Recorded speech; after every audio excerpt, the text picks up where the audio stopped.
ஸ்ரீ குருப்யோ நமஹ. தெய்வத்தின் குரல் நான்காம் பகுதி 39வது தலைப்பு. சங்கடஹர சதுர்த்தி. சந்திரனுக்கு இன்னொரு பெருமையும் கொடுத்தார் பிள்ளையார். சாதாரணமாக ஒவ்வொரு தெய்வத்துக்கும் ஒரு குறிப்பிட்ட திதி விசேஷமானதாகும். அது வளர்பிறை, தேய்பிறை என்கிற இரண்டில் ஏதோ ஒன்றில் வருவதாகத்தான் இருக்கும். முருகனுக்கும் ஷஷ்டி என்றால் அது சுக்ல சஷ்டிதான், கிருஷ்ணபக்ஷ சஷ்டி இல்லை. பரமேஸ்வரனுக்கு சதுர்தசி என்றால் அது கிருஷ்ணபக்ஷ சதுர்தசிதான், அதற்கு மாச சிவராத்திரி என்று பெயர். ராமருக்கு நவமி பூஜை என்றால் சுக்ல நவமிதான். கிருஷ்ணருக்கு அஷ்டமி பஜனை என்றால் கிருஷ்ணபக்ஷ அஷ்டமிதான். கருப்பன் கிருஷ்ணன், வெள்ளை சிவன் இரண்டு பேருக்கும் கிருஷ்ணபக்ஷம். அம்பாளுக்கு பௌர்ணமி, அது சுக்லபக்ஷத்தில் மட்டும்தான் உண்டு.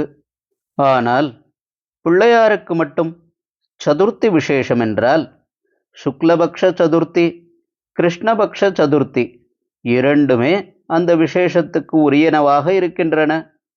அவர் ஆவிர்பவித்தது சுக்ல சதுர்த்தியில்தான். அதனால் அவருக்கு ரொம்ப பெரிய உற்சவமான பிள்ளையார் சதுர்த்தி சுக்லபக்ஷத்தில் தான் இருக்கிறது. அதே மாதிரி மாசமும் சுக்ல சதுர்த்தியில் விரதம் இருப்பது உண்டு. அதோடு கூட சங்கடஹர சதுர்த்தி விரதம் என்றும் இன்னொன்று கேள்விப்பட்டிருக்கலாம்.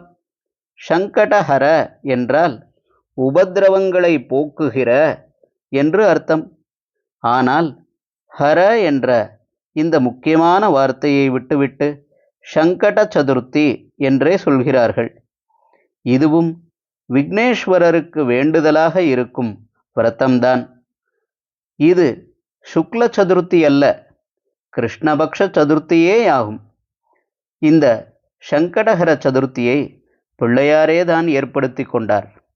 இது இந்த சமயத்தில்தான் தண்டனையை ரொம்பவும் குறைத்து யாரும் சந்திரனை சுக்ல சதுர்த்தியில் பார்க்கப்படாது என்று சொன்னது கூட அவருடைய கருணை உள்ளத்துக்கு கஷ்டமாயிருந்தது.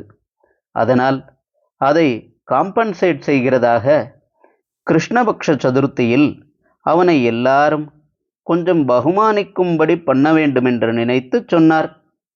கிருஷ்ணபக்ஷ சதுர்த்தியில் விரதமிருந்து எனக்கு பூஜை பண்ணினால் நான் விசேஷமாக பிரீத்தியடைந்து எல்லா சங்கடங்களையும் போக்கடிப்பேன். இந்த பூஜை முடியும் போது ரோஹிணி சமேதனான சந்திரனையும் பூஜை பண்ண வேண்டும் என்றார். சந்திரன் ரோஹிணியிடம் மட்டும் அதீத பிரியம் வைத்திருந்ததை கூட மன்னிக்கிற அளவுக்கு பிள்ளையாரின் அருள் உள்ளம் இழகி இருந்திருக்கிறது. ஹரஹர சங்கர, ஜெய ஜெய சங்கர. தெய்வத்தின் குரல் மேலும் ஒலிக்கும்.